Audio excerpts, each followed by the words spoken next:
சமச்சான் வாங்கி தந்த மல்லியப்பு அது தானாகத்தான் தந்தாதம்ம புல்லரிப்பு.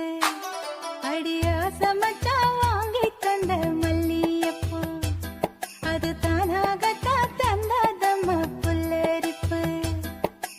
ஆசை மனச தூண்டி அது மாமை நினப்ப கூறும்